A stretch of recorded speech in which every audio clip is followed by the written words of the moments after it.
ئەم ئاڕۆسیە ساگەر باسی بەرگری ئاسمان بکەین مەسەرەن ئیسرائیل پاتریۆتی هەیە ثادی هەیە لەگەڵ ئاڕۆیە پاتریۆت کەی لە موشەکەکە ئەدا کە موشەکی بالستی لە ئاسمان دێتە خوارەوە باش داعبەزێ نێزیک زەوی ئێنجا لێدایی تەقێنێتەوە بەڵام ئاڕۆسێ لە دەرەوەی ستراتۆسفیر لە 20 کیلومتر تاکو 100 کیلومتر لە ئاسمان بێ لێدا ئەگەر دەرچێتە بۆشایی ئاسمانی شەو موشەکە بالستیە ئۆتۆمیش بێ لەوێش لێداتن توانای ئەمەیە بەڵام ئەمە دروستکردنی ئیسرائیل نییە بەتەنیا بۆ ئاگاداریت ئەمریکای لەگەڵ ئەمریکا 150 ئەمریکا 150 ئیسرائیلە باش جگەل لەو تایبەتمەندیە کە ئارۆسێ هەیەی ئەوەی کە لە بەرزیەکی زۆرەوە تا 100 کیلومتر دەتوانێت موشەکەەکە بپێکیە چی تایبەتمەندیەکی تری هەیە تایبەتمەندیەکەی 2400 کیلومتر دوور دەتوانی تێگریت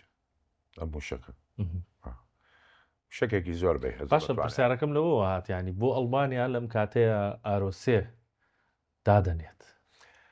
تۆ ئەگەر سیر بکەی ئێستا کە شەڕی رووسیا و ئۆکرانیا ئێستاکە رووسیا بە ناتۆ شەڕەفرۆشێ بە یەکێتی وەروپا هێوێ بێنە ناو شەڕەکەەوە چکە ئەوهان نابێتن رووسیا زەعیف بکەنەوە لەبەرەوە گەر سیر بکەی 5 موسەیارە ڕێگر بوو لە فڕۆکەکەی زیلینسکی 5 موسەیارەی تر لە فەرەنسا لە بان قاعیدەی بەحری فەڕەنسی کە بڵین ژێر دەریا ئۆتۆمیەکانی لێنانە بوو پێش 2 ڕۆژ بەبانیان ڕەدبوو و